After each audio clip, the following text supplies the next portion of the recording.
make yourself. Oh, there we are. We're live. We're doing a dance up, down.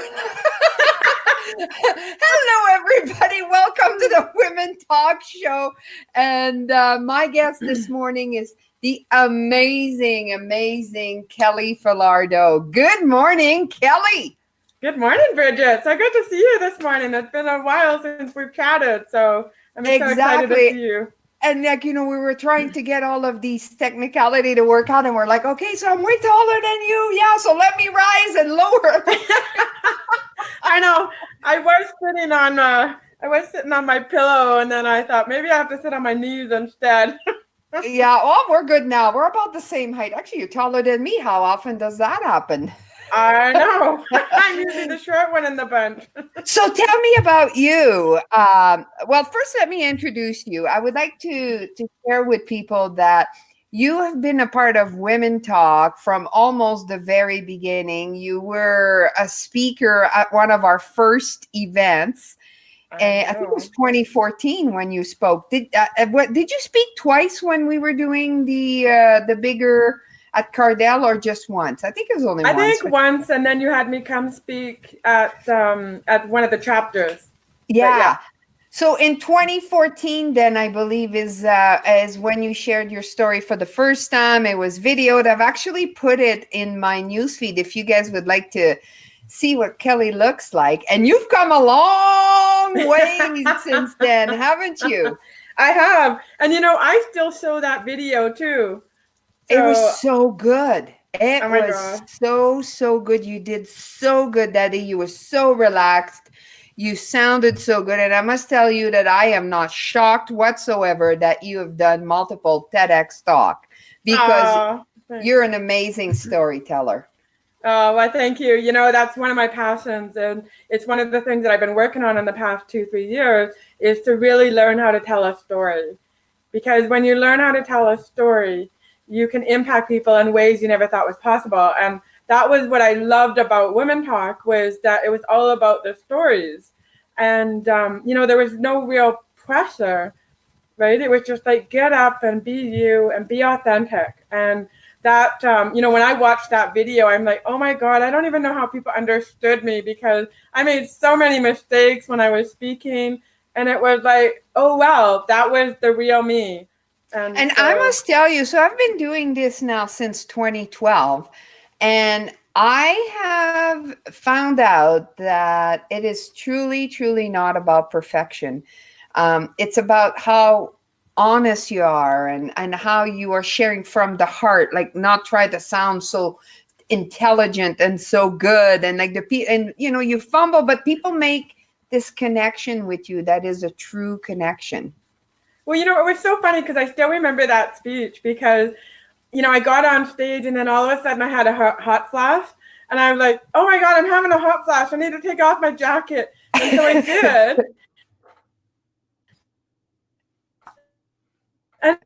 And everybody just cracked up. And I'm like, so funny. And she's like, Kel, because you just do it and you don't care. Like a lot of people, if they're having a hot flash, they're worried because they might have sweats running down and they're worried everybody's seen it. But you just put it out there. I'm having a hot flash and I don't care. That's just me, right? And so it was hilarious. Are you still there, Bridget? Still there. Oh, it looks like Bridget. Oh, I was like, oh, now you want to be on the other side of me instead? We're just gonna doop, doop, play a little game here. I was actually just making sure that everything is going as according to plan, and it is, so it's all good. So tell us a little bit about your story and what happened to you when you were a little kid. Okay.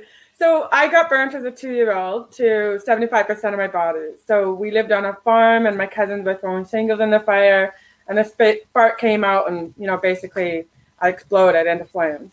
And so my whole life I've been in and out of hospitals and having surgeries, and just wanted to feel beautiful. And I never had my first kiss till I was 18. I never had boyfriends, and I was known as the Scarface girl, and it wasn't at all what I wanted. But I somehow found a way to persevere through all the staring and the teasing and the bullying and everything. I never ever thought I'd get married, but I did. I ended up having 3 beautiful kids, because I always thought too that burn survivors couldn't have kids, but we can. And I even had a set of twins, so because my scars stretched enough that I could have twins. And then so I was married for 24 years, and then I went through a new transformation where it was like, okay, what about me? I was so focused on being a mom. We were almost bankrupt, so I had to go back to work. I had a scrapbooking business. And then I met my friend Charmaine Hammond, and she said, you need to sell that business and be a speaker. And I'm like, why? I'm just a burn survivor. So what?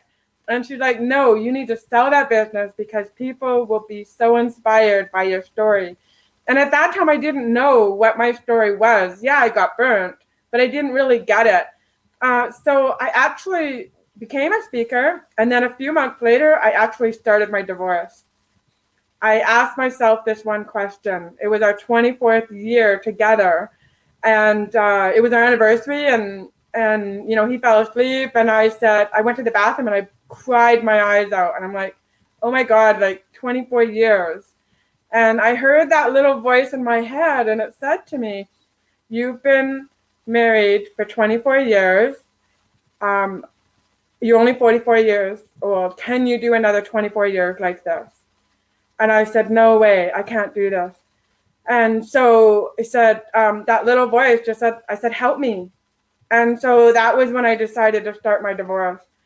And then 4 months after my divorce, I ended up, I sold my business, gave him half the money, left him, and 4 months later, my boss gave me an ultimatum. And she said to me, are you going to be excited to come to work on Monday or relieved if you don't have to?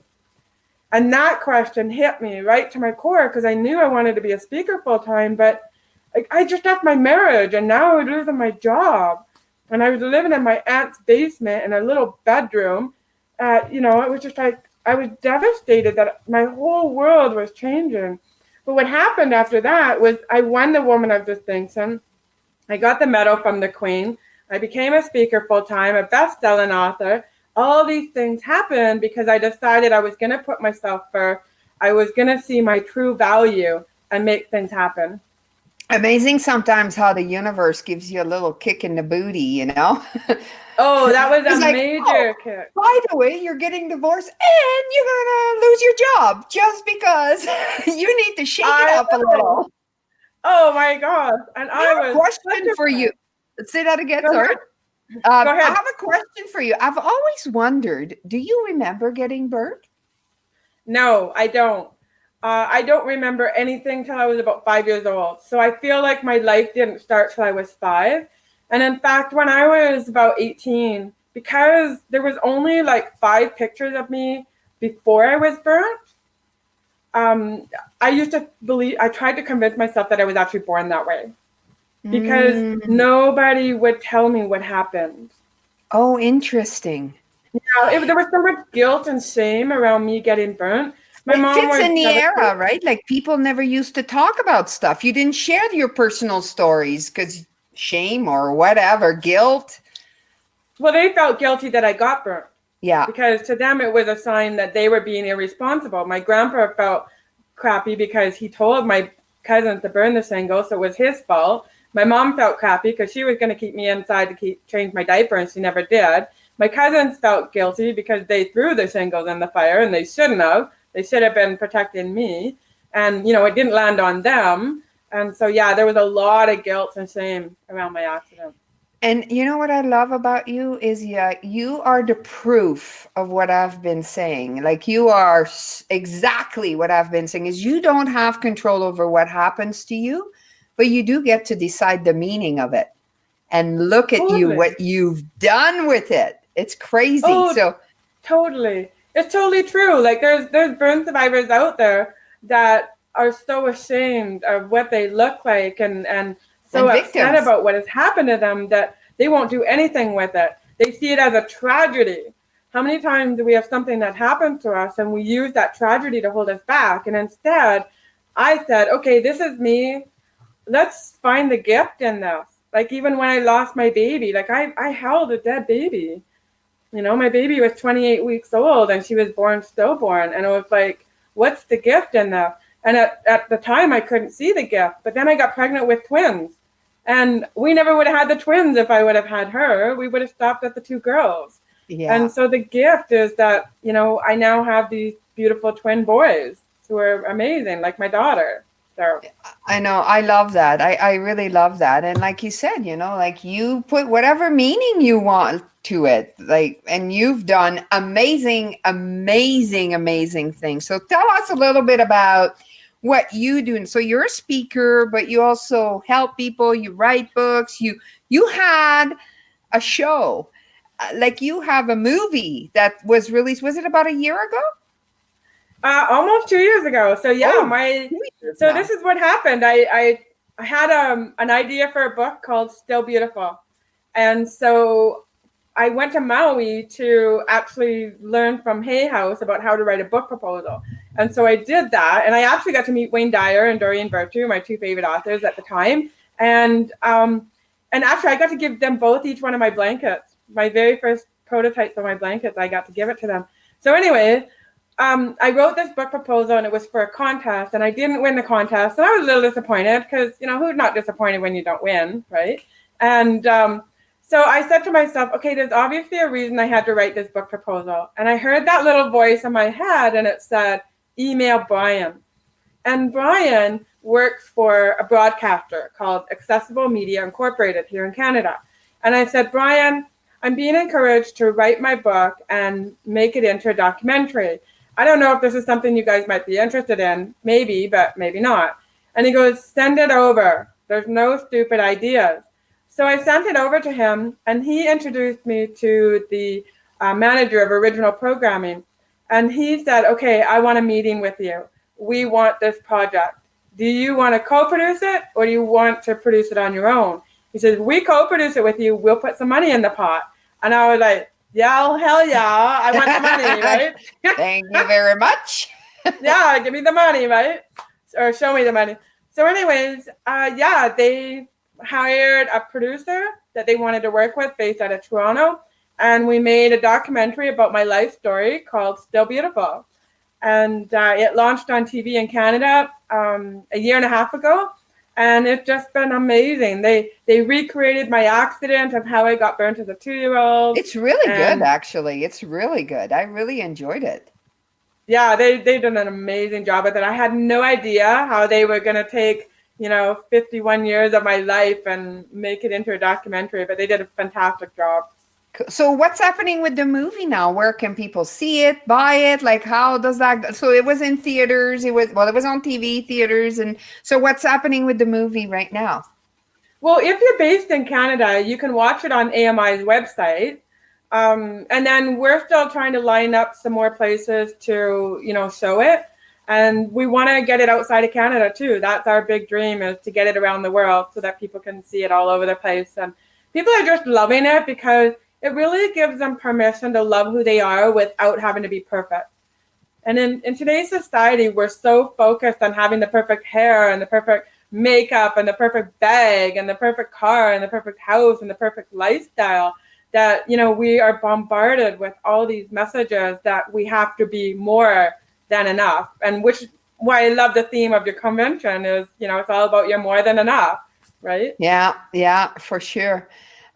So why do you talk? What's your goal when you go, like you're coming to our convention, you're going to be a speaker at the Women Talk convention.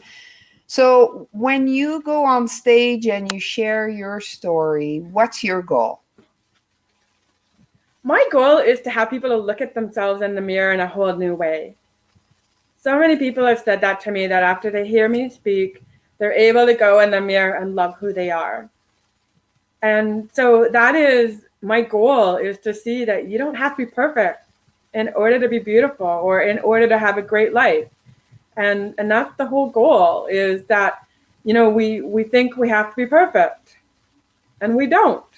We can just be our authentic, real us and still be beautiful and still have an amazing life. And, I never thought that when I was 18 years old and contemplating whether I should live or die, that I would have a documentary about my life story. I had no clue. Yeah. Right? I had no clue that the Goalcast video that was launched in December would hit 9 million views. Isn't that crazy? Hey, we got to put the link below the video. For those of you watching, scroll down and we'll put the link in there so you can watch that goal. Like, how many? 4 million views? No, 9 million. I just checked a couple days ago, and it went from 8.6 up to 9 million. So 9,446,000 or something. Views. Yeah. That's crazy. Okay, so what does that feel like? Like when you think of that, 9 million people have watched my video. What do you feel when you say that? You know, I have a mentor in the States, and his name is Jack Zufelt. And Jack is always trying to get me to go higher, right?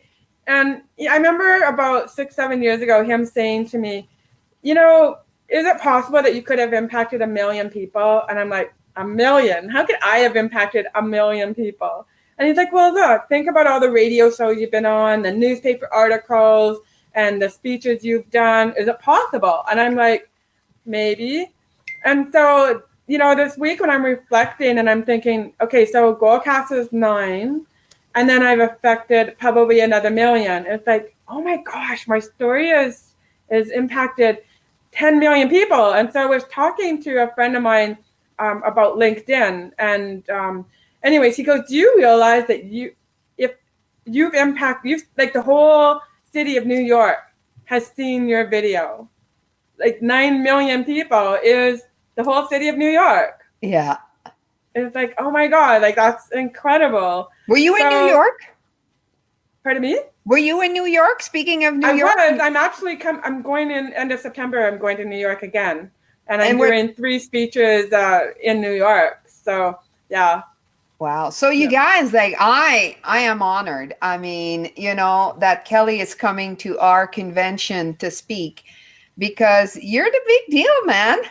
Oh my God. I'm honored. You know, I'm honored to have your support because, you know, you've been such an incredible supporter for me. Like, I know when there's times when I've been down and I've been able to call the amazing Brigitte, and it's just like, you have this energy about you that nobody can stay down around you. And I love that about you because, you know, even when you wanted to get Edmonton going, the Edmonton chapter, and, you know, you phoned me, and I was so honored that I was the person you thought of that, you know, could help get you Edmonton going. And so I love how over these years we've been the 2 people who collaborate and, you know, help each other. And to me, that's what Woman Talk is all about. And especially Woman Talk Convention, it's all about empowering women to be who they want to be and to go after those dreams, go after those goals and accomplish it. And honestly, if I can do it, anybody can do it. Like, you might not think that you have my story, but you have your own story. And your own story, if you want to make it an impact and you want to help people, go to the Women Talk Convention because that's where you're going to get inspired to do it. And you really do. And sometimes, you know, you're kind of searching in life, like, is there more? Where am I? Like, there's got to be more to life than this, you know. And the Women Talk Convention for sure. But any convention, I love going to conventions. And yes, they're expensive and you got to take the time, but it changes your life. You know, it does. It changes your life. Every single convention I have gone to has affected my life. What about you? I totally agree with that.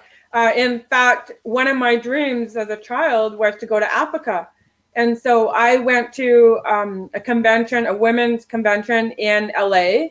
Met this lady there who was from Africa. She was in the Kibera slums, and I just happened to give her my book. And sure enough, 2 weeks later, she phoned me and she said, "Look, we just had a fire in the Sinai slums, and 100 people died. Can you come? Can you come and help us?" And so that was how I ended up in Africa for the very first time. And it was all because I went to a convention, connected with a woman, and she ran a woman's group, and then they had me come and they had me speak there, and we went to all the teenage girls, and it was such a beautiful experience because all of a sudden, these girls are chanting and they're saying, I am me, the best me I can be. I am me, the best me I can be. And I was like, what are these girls doing? And because I was talking to somebody else and I looked over and here they were. I wonder if I have it here. They were reading it out of my book. Yeah, my book, No Risk, No Rewards. And in one of the pages it says, I am me, the best me I can be.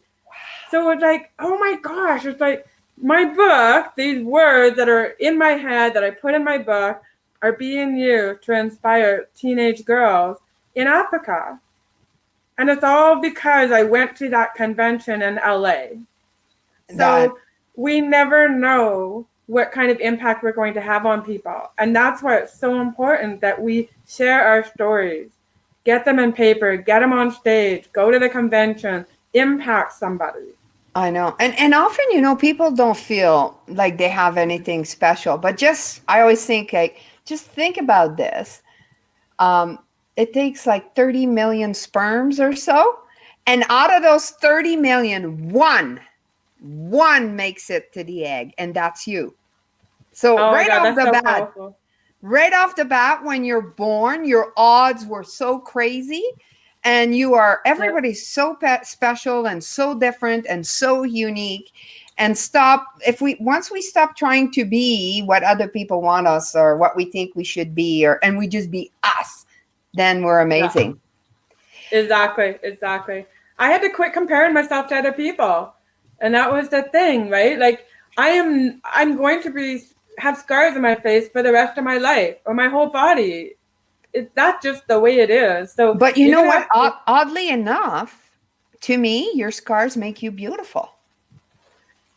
Well, thank you. And think about this, and it does. Like it's like you're just a beautiful human being, and that includes your scars. Like I just think you're amazing. I truly admire well, it takes you. one to know one. Takes one to know one. Okay, so you got to tell me because so I've been so busy. I don't ever talk on other people's stages because I have like so much time. But it's like in 2020 I'm going to be doing more of this, and of course TED Talk is on my radar.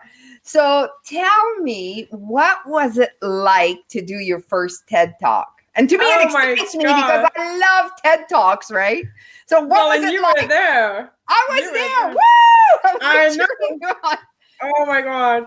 Well, it was incredible pressure. It really was, because to me, that is a game-changing speech. So like every speech is a game-changing one, but this one is like a real game-changing, career-changing speech. And so it was my dream to do a TEDx talk for many, many years, but I just didn't feel ready until I actually did it. And so Corey Poirier was my coach through that, and he's an amazing, TEDx coach. And so anyways, I knew that, like I figured out that I do my best thinking when I'm driving. So I knew that in order to pull this speech off, that I had to be at my optimum, like my peak Top of performance. Your game, baby. Right. And so I asked the organizers if I could go first. That was like my number one thing, because I also knew that you guys were all going to be there. And I knew that if I didn't go first and get it off my plate, then I would be very distracted throughout the day. So it was immense pressure, because it was like I needed to have that structure. And I don't typically structure my speeches. So I typically plan my opening, my closing, and know the general message I want to get across. And then I feel the audience. And then that's how I do my speeches. So no two speeches are the same. But this one was all about, ugly is still beautiful. And ugly is an acronym. And so, I even had a PowerPoint, which isn't normal for me.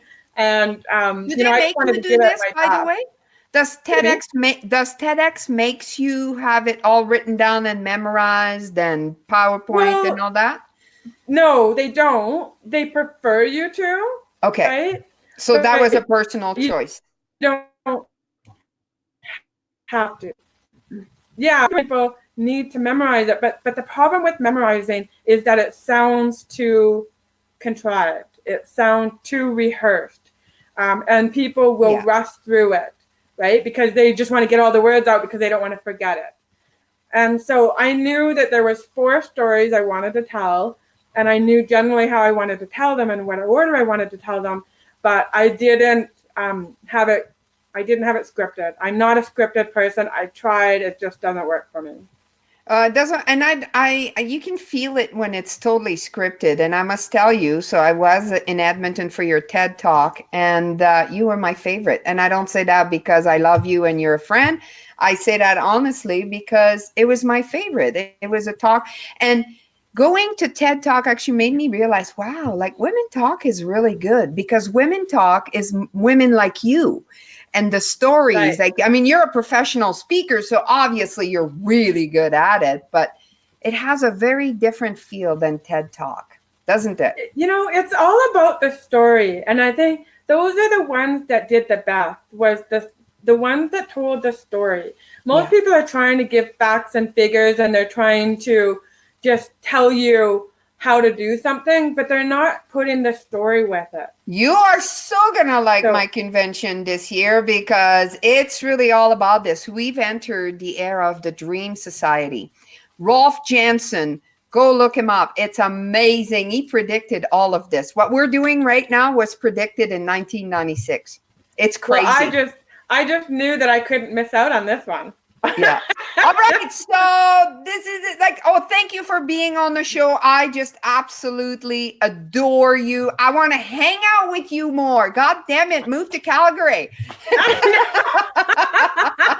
I know. I've got some amazing friends in Calgary. And so I definitely have to do more of that.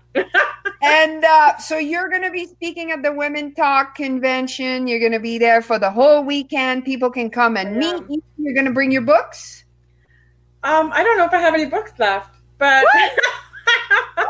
I stole them all. What do you want me to do? I like being sold out. That's rude. Okay, well, you can order her books and meet Kelly. Books. I'm bringing sweatshirts. I'm bringing T-shirts, my Still Beautiful T-shirts. Well, and those my are nice. blankets, of course. One. Yeah, my blanket. Yeah, you have one. My blankets are coming, and of course, you know, my new coaching program that I'm launching. So I'll bring information about that, and yeah. Okay, can I tell you a secret before we go? Of course, I love secrets. I sleep with you almost every night. The Still Beautiful T-shirt is my shirt. So technically, I sleep with you every night. Okay, you know, I'm not playing for that team, right? That's okay. You don't have to. You guys keep trying to get me to convert, and it's not working. and Jenny Ogilvy and I are sharing a room too, and I'm. Oh my gosh, you're not gonna sleep. You and Jenny Ogilvy in one room. That is going to be insanity. Insanity. I told her we need bunk beds. We need bunk beds. That's what we need. This is going to be crazy, crazy. So come and join us at the convention October 4, 5, and 6. Kelly is one of 13 speakers. It is going to be an amazing weekend. Hey, don't forget, Kelly, bring your disco clothes. Oh my gosh. We're having a disco party Saturday night after Jenny's show. So Jenny Ogilvy is the comedian medium. She's going to be doing a show at 8 p.m. And then we move on to, disco party. Disco. I'm calling it Studio 54 because I turned 54 this year. And for those of our age. Oh my God, I love it. You remember Studio 54? That was like the club to go to all over the world. Like people came from everywhere in New York City. So we're going to do that. I'm going to like have flashing lights and lasers. And yeah, we're going all out. Oh my God, it's going to be crazy. So go buy your ticket, womentalk.ca/convention. And Kelly, oh my gosh, like as always, I adore you. I love you on stage as well. You are so good and so entertaining. Well, it's going to be fun. And, you know, this one's going to be an amazing speech. I don't know what's going to come out of this mouth yet, but, you know, with you and Jenny in the room, I'm really kind of worried. Well, yeah, maybe we'll heckle you a little. I can handle you too. Oh, no, you can't. All right. So I will see you in Canmore in October. I love you. Love you too. Thank you, Bye-bye. gorgeous. Bye.